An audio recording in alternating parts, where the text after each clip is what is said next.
प्रदोष की व्रत कथाएं। एक बार भागीरथी नदी के तट पर 88,000 ऋषि मुनि एकत्रित हुए। तभी वहाँ पर श्री सूत जी भी अपने शिष्यों के साथ में पधारे। समस्त शास्त्रों के ज्ञाता श्री सूत जी को आया हुआ देखकर सभी ऋषि मुनि उठकर खड़े हो गए और उनको नमस्कार करने लगे।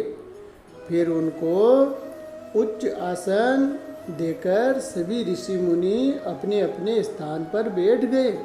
इसके बाद में उन ऋषि मुनियों ने श्री सूत जी से पूछा, हे महात्मन, अब कलयुग का प्रारंभ हो गया है। इससे प्राणी पाप कर्मों में तत्पर होने लगे हैं। मनुष्यों की आयु कम होने लगी है। विभिन्न प्रकार के कष्ट और पीड़ाओं से सभी मनुष्य आक्रांत होने लगे हैं। ऐसी दशा में श्री हरि भगवान की भक्ति कर पाना किस प्रकार से संभव होगा? हे सूत जी, वैसे ही पुण्य कार्य अत्यंत परिश्रम से होते हैं। ऊपर से कलयुग का समय चल रहा है, अतः इस कारण से कलयुग में कोई भी मनुष्य पुण्य नहीं करेगा। पुण्य कर्मों के अभाव के कारण मनुष्य की प्रकृति भी पापमय हो जाएगी और इससे मनुष्य भी अपने वंश सहित नष्ट हो जाएंगे।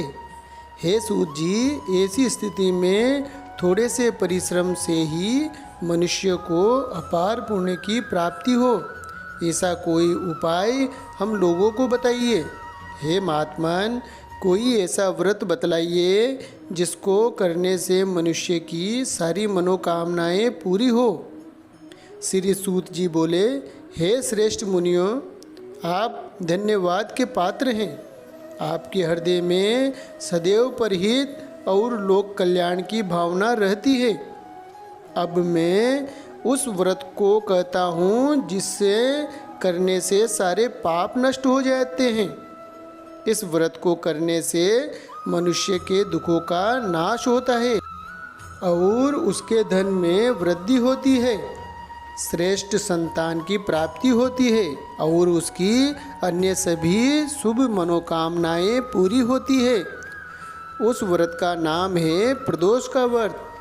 सातों वार के आधार पर इस व्रत के 7 प्रकार हैं। प्रत्येक प्रकार के व्रत का अपना अलग अलग महत्व है। अब मैं उन सभी 7 व्रत की कथाओं का वर्णन कर रहा हूँ। आप सभी ध्यानपूर्वक सुने। रवि प्रदोष व्रत कथा। रविवार को प्रदोष का व्रत पड़ रहा हो तो उसे रवि प्रदोष व्रत कहा जाता है। इस व्रत को करने से दीर्घायु और आरोग्य की प्राप्ति होती है। इससे मनुष्य को सुख और धन की भी प्राप्ति होती है। रवि प्रदोष व्रत की कथा। एक गांव में अति दीन ब्राह्मण रहता था। उसकी पत्नी रवि प्रदोष व्रत किया करती थी। उसके एक ही पुत्र था। एक बार वह पुत्र गंगा स्नान करने के लिए गया। रास्ते में उसे चोरों ने घेर लिया। वे चोर कहने लगे, तू अपने पिता का गुप्त धन बता, नहीं तो हम तुझे मारेंगे। वह बालक बोला, हम अत्यंत दुखी एवं दीन हैं, हमारे पास धन कहाँ से आया? चोर फिर से बोले, तेरी इस पोटली में क्या है? तब बालक निसंकोच होकर बोला, मेरी माँ ने मुझे रोटी बांध कर दी है। फिर चोर आपस में कहने लगे कि यह तो बहुत दीन दुखी है, इसे छोड़ देना चाहिए। यह कहकर उन्होंने उस बालक को छोड़ दिया। फिर बालक चलते चलते एक नगर में पहुंचा। नगर के पास एक बरगद का पेड़ था। बालक उस पेड़ के नीचे बैठ गया। वह थका हुआ तो था ही, अतः वह उस वृक्ष की छाया में ही सो गया। उस नगर के सिपाही चोरों की खोज कर रहे थे। खोज करते करते वे उस बालक के पास आए। वह लोग उसी बालक को चोर समझकर उसे पकड़कर राजा के पास ले गए। राजा ने उस बालक को कारावास का दंड सुना दिया। उधर बालक की माँ रवि प्रदोष व्रत कर रही थी। व्रत के प्रभाव से उसी रात्रि को उस राजा को स्वप्न दिखाई दिया। यह बालक चोर नहीं है। प्रातःकाल ही उस बालक को छोड़ दो, अन्यथा तुम्हारा राज्य और सारा वैभव नष्ट हो जाएगा। प्रातःकाल राजा ने उस बालक को बुलवाया और उससे सारा घटनाक्रम पूछा। उस बालक ने सारा घटनाक्रम राजा से कह सुनाया। राजा ने सिपाही भेजकर उस बालक के माता पिता को बुलवाया। राजा ने उनसे कहा, तुम लोग चिंता न करो, तुम्हारा बालक निर्दोष है। तुम्हारी दरिद्रता देखकर हम तुम्हें 5 गांव दान में देते हैं। इस प्रकार उस ब्राह्मण के सारे अभाव दूर हो गए और वह सुखपूर्वक रहने लगा। अतः जो कोई भी मनुष्य इस रवि प्रदोष व्रत को करता है उसे भगवान शिव की कृपा प्राप्त होती है और उसे सभी प्रकार के सुख प्राप्त होते हैं। सोम प्रदोष व्रत कथा। सोमवार को प्रदोष का व्रत पड़ रहा हो तो उसे सोम प्रदोष व्रत कहा जाता है। इस व्रत को करने से व्यक्ति के अभिष्ट कार्य सिद्ध होते हैं। प्राचीन काल में विक्रम नगर में एक ब्राह्मणी रहती थी। उसके पति की मृत्यु हो जाने के कारण वह बेसहारा हो गई थी और जीवन यापन के लिए भिक्षा मांगने लगी थी। वह सुबह अपने पुत्र के साथ भिक्षा मांगने के लिए निकल जाती और शाम तक वापस लौट पाती थी। भिक्षा में जो कुछ मिलता उसी से वह अपनी गुजर करती थी। वह ब्राह्मणी सोम प्रदोष का व्रत भी किया करती थी। एक बार मार्ग में उसे विदर्भ देश का राजकुमार मिला। शत्रुओं ने उसके पिता राजा सत्यरथ को मारकर उसे देश से निकाल दिया था, जिससे वह मारा मारा फिर रहा था। ब्राह्मणी उस राजकुमार को अपने घर ले गई और उसका लालन पोषण करने लगी। उस राजकुमार की ब्राह्मणी के पुत्र से मित्रता हो गई। एक दिन राजकुमार और ब्राह्मण कुमार दोनों वन में घूमने गए। वहाँ उन्होंने कुछ गंधर्व कन्याओं को देखा। उनमें गंधर्व राज द्रविड़ की पुत्री अंशुमति भी थी। वह बहुत सुंदर थी। वह राजकुमार अंशुमति के साथ देर तक बातें करता रहा। अगले दिन अंशुमति राजकुमार को अपने माता पिता से मिलाने ले गई। कुछ दिन पश्चात अंशुमति का विवाह राजकुमार के साथ कर दिया। बाद में राजकुमार ने गंधर्व राज की सेना की सहायता से विदर्भ देश पर आक्रमण कर शत्रुओं को पराजित कर दिया और विदर्भ का अपना अधिकार कर लिया। उसने राजा बनने के बाद उस ब्राह्मणी को राजमाता का स्थान दिया और उस ब्राह्मण कुमार को अपना मंत्री बना लिया। इस प्रकार सोम प्रदोष का व्रत करने से उस ब्राह्मणी के दिन फिरे। सोम प्रदोष व्रत करने वाले भक्तों की समस्त मनोकामनाएं भगवान शिव पूरी करते हैं। मंगल प्रदोष व्रत कथा। मंगलवार को प्रदोष का व्रत पड़ रहा हो तो उसे मंगल प्रदोष व्रत कहा जाता है। इस व्रत को करने से ऋण और रोग से मुक्ति मिल जाती है। प्राचीन काल में एक नगर में एक बुढ़िया रहती थी। उसके पुत्र का नाम मंगलिया था। उस बुढ़िया को हनुमान जी पर बड़ी श्रद्धा थी। वह मंगल प्रदोष का व्रत किया करती थी। इसके अलावा वह मंगलवार को न तो घर लीपती थी और न ही मिट्टी खोदती थी। इस प्रकार से कई वर्ष व्यतीत हो गए तो हनुमान जी ने सोचा कि आज इस बुढ़िया की परीक्षा ली जाए। वे साधु का वेश बनाकर उस बुढ़िया के दरवाजे पर पहुँचे और बोले, कोई हनुमान का भक्त है जो हमारी इच्छा को पूरा करे। यह सुनकर बुढ़िया बाहर आई। उसने पूछा, महाराज क्या आज्ञा है? वह साधु बोले, मैं बहुत भूखा हूँ, भोजन करूँगा, तू थोड़ी सी जमीन लीप दे। वह बुढ़िया दुविधा में पड़ गई।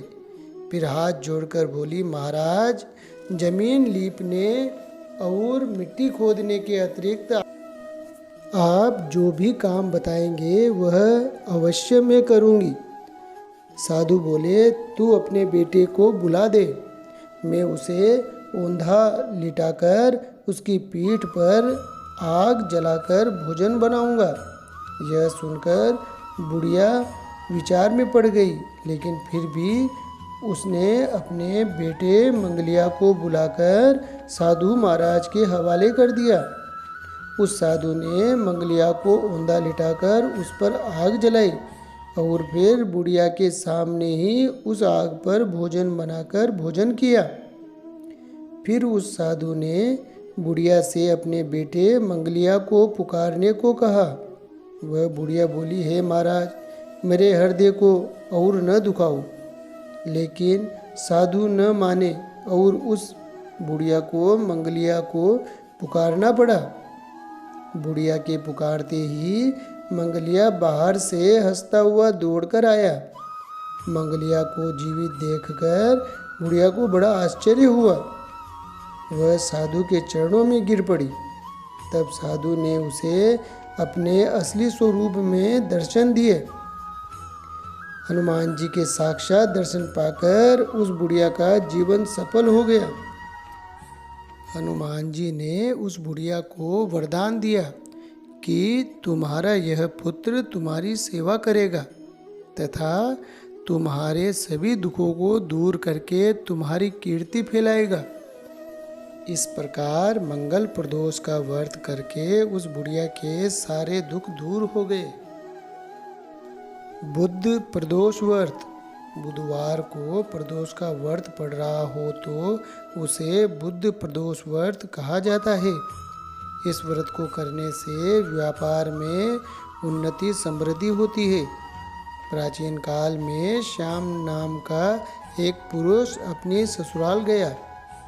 कुछ दिन वहाँ रहने के बाद उसने बुधवार के दिन अपने सास ससुर से कहा कि अब मैं अपने घर जाऊँगा। उसके सास ससुर ने उसे समझाया कि आज बुधवार है, आज के दिन पत्नी को विदा करके ले जाना शुभ नहीं है, इसलिए तुम कल चले जाना। परंतु श्याम बिल्कुल भी नहीं माना। विवश होकर उसके सास ससुर ने उन दोनों को विदा कर दिया। रास्ते में श्याम की पत्नी को प्यास लगी। श्याम पानी लेने चला गया। जब वह लौटा तो उसने देखा कि उसकी पत्नी के पास उस जैसी शक्ल का एक दूसरा आदमी बैठा था। उसकी पत्नी भी उन दोनों में से अपने पति को पहचान नहीं पा रही। श्याम उस आदमी से झगड़ने लगा। उन दोनों को झगड़ा करते हुए देख कर राजा के सिपाही उन दोनों को पकड़कर राजा के पास ले गए। सारे मामले को जानकर राजा भी असमंजस्य में पड़ गया। तभी वहाँ आकाशवाणी हुई कि श्याम किसी का कहना न मानकर बुधवार के दिन अपनी पत्नी को विदा कराकर लाया है, इसलिए इसके ऊपर बुद्ध देवता का प्रकोप है और यह समस्या उत्पन्न हुई है। अब यदि श्याम अपनी पत्नी सहित ससुराल वापस लौटकर बुद्ध प्रदोष का व्रत करे तो ही उसका यह संकट दूर होगा। यह सुनकर श्याम ने ऐसा ही करने का संकल्प लिया। उसके संकल्प करते ही नकली श्याम अंतर्ध्यान हो गया। राजा ने भी उसे छोड़ दिया। तब श्याम अपनी पत्नी के साथ में वापस अपने ससुराल को लौट गया और वहां पहुंचकर दोनों ने बुद्ध प्रदोष का व्रत विधि पूर्वक किया। इससे बुद्ध देवता का प्रकोप दूर हुआ तथा शंकर जी भी प्रसन्न हुए। अगले दिन श्याम अपनी पत्नी को विदा कराकर अपने घर सकुशल ले आया। अब श्याम अपनी पत्नी के साथ नियम पूर्वक बुद्ध प्रदोष का व्रत रखने लगा। इससे उसका व्यापार भी काफ़ी बढ़ने लगा तथा वे दोनों सुखपूर्वक रहने लगे। बृहस्पति प्रदोष व्रत कथा। बृहस्पतिवार को प्रदोष का व्रत पड़ रहा हो तो उसे बृहस्पति प्रदोष व्रत कहा जाता है। इस व्रत को करने से शत्रु भय नहीं रहता और शत्रु का नाश होने में भी सहायता मिलती है। एक बार इंद्र और वृत्रासुर में भयंकर युद्ध हुआ। तब देवताओं ने दैत्य सेना को पराजित कर नष्ट कर दिया। अपना विनाश देखकर वृत्रासुर अत्यंत क्रोधित हो गया और अपनी माया से उसने अत्यंत विकराल रूप धारण कर लिया। उसके विकराल स्वरूप को देखकर सभी देवता भयभीत हो गए और उन्होंने बृहस्पति देव का आह्वान किया। तब बृहस्पति देव ने कहा, हे देवताओं, यह वृत्रासुर पूर्व समय में चित्ररथ नामक राजा था। एक समय चित्ररथ घूमता हुआ कैलाश पर्वत पर चला गया। वहाँ भगवान शंकर जी के स्वरूप और पार्वती जी को विराजमान देखकर चित्ररथ हंसने लगा। चित्ररथ को हंसता हुआ देखकर पार्वती जी क्रोधित हो गई। उन्होंने कहा, हे दुष्ट, तूने सर्वव्यापी देवाधिदेव महेश्वर के साथ ही मेरी हंसी उड़ाई है, अतः तुझे इसका फल भोगना पड़ेगा। मैं तुझे श्राप देती हूँ कि तू अभी दैत्य बन जाएगा। पार्वती जी के श्राप से वह चित्ररथ उसी क्षण दैत्य बन गया और वृत्रासुर के नाम से प्रसिद्ध हुआ।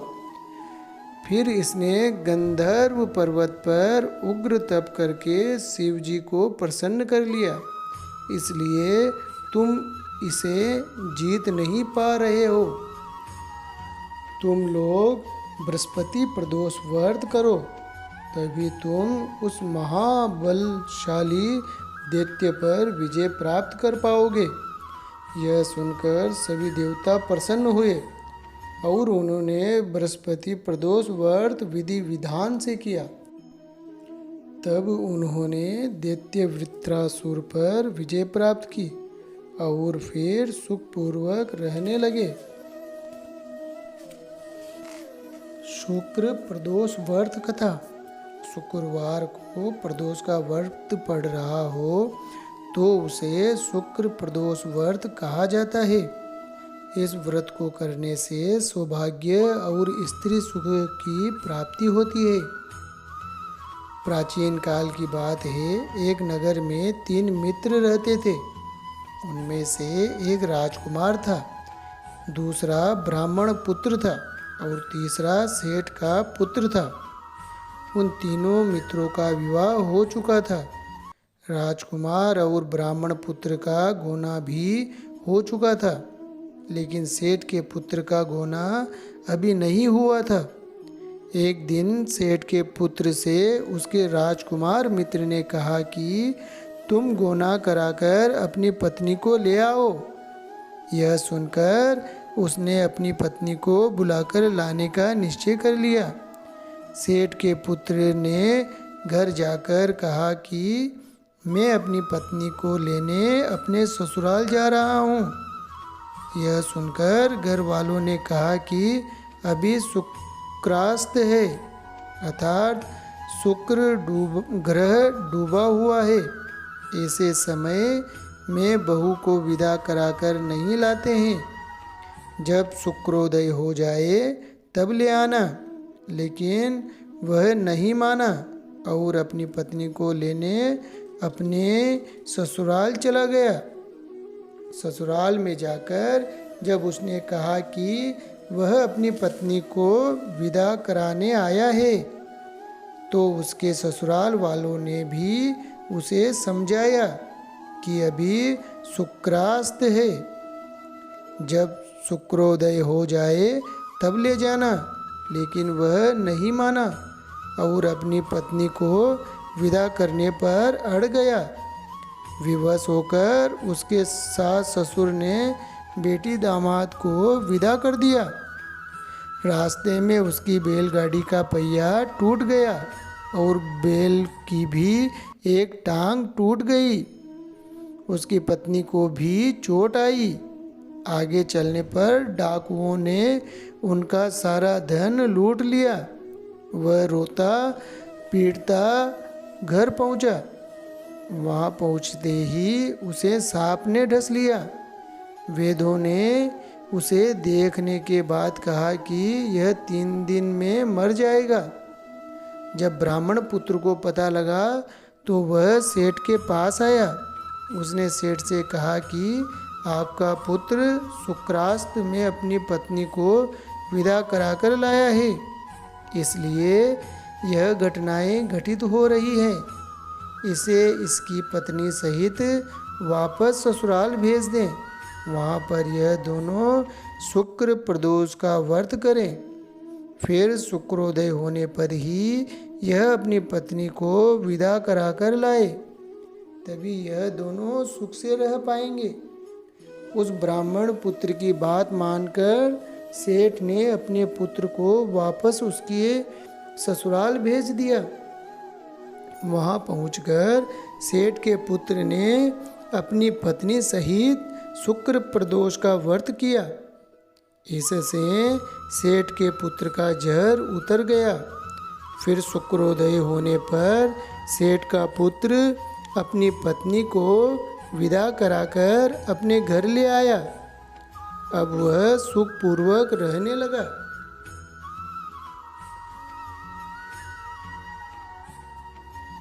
शनि प्रदोष व्रत कथा। शनिवार को प्रदोष का व्रत पड़ रहा हो तो उसे शनि प्रदोष व्रत कहा जाता है। इस व्रत को करने से पद प्रतिष्ठा की प्राप्ति होती है और शनि ग्रह प्रदत्त कष्टों में भी मुक्ति मिल जाती है। पूर्व काल में एक राजा राज्य करता था। उस राजा के पुत्र का नाम धर्मगुप्त था। उस राजा ने अपने पराक्रम से अपने सभी शत्रुओं को पराजित करके उन पर विजय प्राप्त कर ली थी। देवगति से एक बार उस राजा पर शनि की दशा आई। तब उस राजा पर उसके समस्त शत्रुओं ने संगठित होकर आक्रमण किया और उस राजा की समस्त सेना, मंत्रिमंडल और उसके परिवारजनों को समाप्त कर दिया। इस भयानक आपदा में से केवल 3 ही लोग जीवित बच सके। राजकुमार धर्मगुप्त, राजगुरु का पुत्र शुचिवत्र और राजगुरु की पत्नी ब्राह्मणी। तब वह ब्राह्मणी उन दोनों कुमारों को अपने साथ में लेकर किसी अन्य नगर की ओर चल दी। चलते चलते वह तीनों लोग नगर में पहुँचे और उसी नगर में झोपड़ी बनाकर रहने लगे। वह तीनों लोग मिलकर अथक परिश्रम करते थे, लेकिन फिर भी उनका निर्वाह बहुत ही कठिनाई से हो पाता था। एक दिन वह ब्राह्मणी उन दोनों राजकुमारों को अपने साथ में लेकर भोजन पकाने के लिए लकड़ी लेने वन में गई। वहाँ पर उसे महर्षि शांडिल्य के दर्शन हुए।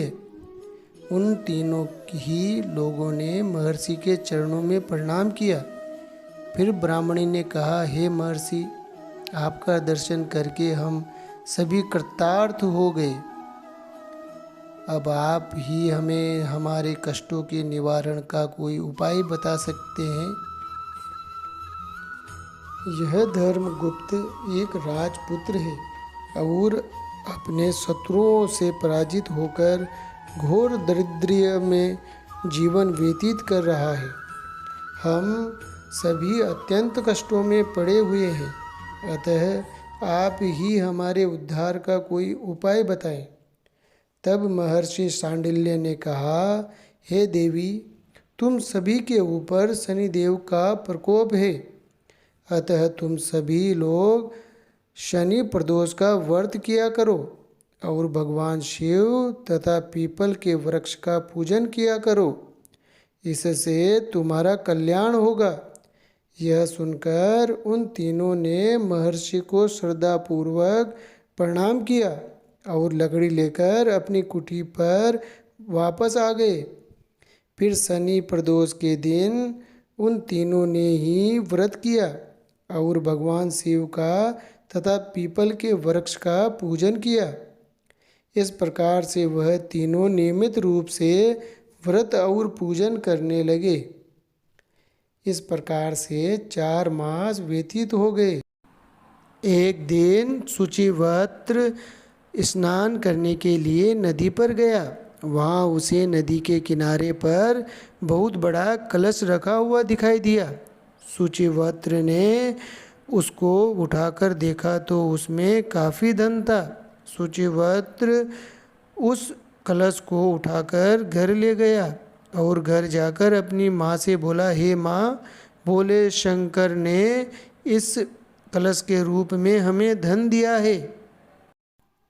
तब माँ ने कहा, बेटा, तुम दोनों भाई इस धन को बराबर बांट लो।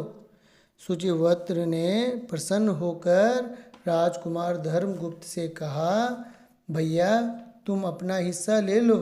लेकिन राजकुमार ने कहा, माँ, मुझे कोई हिस्सा नहीं चाहिए, क्योंकि अपने सुकर्मों से जो भी मनुष्य जो कुछ पाता है उस पर केवल उसी का ही अधिकार होता है और उसको स्वयं ही उसे भोगना चाहिए। किसी दिन भोलेश्वर शंकर मुझ पर भी कृपा करेंगे। इस प्रकार शनि प्रदोष का व्रत करते हुए उसे 1 वर्ष व्यतीत हो गया। बसंत ऋतु का आगमन हुआ। राजकुमार धर्मगुप्त और शुचिवस्त्र दोनों घूमने के लिए गए। वन में घूमते हुए दोनों काफ़ी दूर निकल गए। वहाँ उन्होंने अनेक गंधर्व कन्याओं को खेलते हुए देखा। उन गंधर्व कन्याओं में से एक प्रधान सुंदरी उस राजकुमार पर मोहित हो गई और अपनी सखियों से बोली, यहाँ से थोड़ी दूर पर एक सुंदर वन है। उस वन में अनेक प्रकार के फूल खिले हैं। तुम सब जाकर उन फूलों को तोड़ कर लाओ, तब तक मैं यहाँ बैठी हूँ। सखियाँ आज्ञा पाकर चली गई और वह गंधर्व कन्या उस राजकुमार पर दृष्टि जमाकर बैठ गई। राजकुमार उस गंधर्व कन्या के पास चला गया। गंधर्व कन्या ने पूछा, आप कौन हैं? किस देश के रहने वाले हैं? आपका आगमन कैसे हुआ? राजकुमार ने कहा, मैं राजकुमार धर्मगुप्त हूँ। शत्रुओं ने मेरे माता पिता को मारकर मेरा राज्य पर अधिकार कर लिया है। मैं राजगुरु की पत्नी के साथ रहता हूँ। वे मेरी धर्म माँ हैं। फिर राजकुमार ने उस गंधर्व कन्या से पूछा, आप कौन हैं और यहाँ किस कार्य से आपका आगमन हुआ? तब वह गंधर्व कन्या बोली, मैं विद्रविक गंधर्व की पुत्री अंशुमति हूँ। आपको देखकर आपसे बात करने की इच्छा हुई, इसलिए अपनी सखियों को मैंने अलग अलग भेज दिया। भगवान शंकर ने हमें दोनों पर ही कृपा की है, इसलिए आपको यहाँ पर भेजा है। अब हमारा प्रेम अटूट रहेगा। यह कहकर गंधर्व कन्या ने अपने गले का मोतियों का हार राजकुमार के गले में डाल दिया। राजकुमार अत्यंत प्रसन्न हुआ। वह बोला, आपने अपने पिता से अनुमति ली ही नहीं है। मेरे पास राजपाट या धन भी नहीं है, फिर आप मेरी पत्नी कैसे बनेगी? तब गंधर्व कन्या बोली, अब आप अपने घर जाएं और परसों प्रातःकाल आएं। मैं अपने पिता के साथ आऊँगी और वे ही आपकी समस्या का समाधान भी निकाल लेंगे। ऐसा कहकर वह गंधर्व कन्या अपने सहेलियों से जा मिली। राजकुमार भी सूचिवस्त्र के साथ घर लौट आया और यह सारा समाचार अपनी माँ से कहा। फिर तीसरे दिन राजकुमार धर्मगुप्त उसी वन में सूचिव्रत के साथ गया। वहाँ स्वयं गंधर्वराज विद्रगविक अपनी कन्या के साथ उपस्थित थे। गंधर्वराज ने दोनों कुमारों का अभिवादन किया। फिर उसने राजकुमार से कहा, मैं परसों कैलाश पर गौरी शंकर के दर्शन के लिए गया था। वहाँ शंकर जी ने मुझसे कहा, गंधर्वराज पृथ्वी पर धर्मगुप्त नामक राजकुमार है। उसके शत्रुओं ने उसके परिवारजनों को मार दिया है। वह राजकुमार शनि प्रदोष का व्रत करता है और सदा मेरी सेवा करता है। तुम उसकी मदद करके उसके शत्रुओं से उसका राज्य दिलवाओ।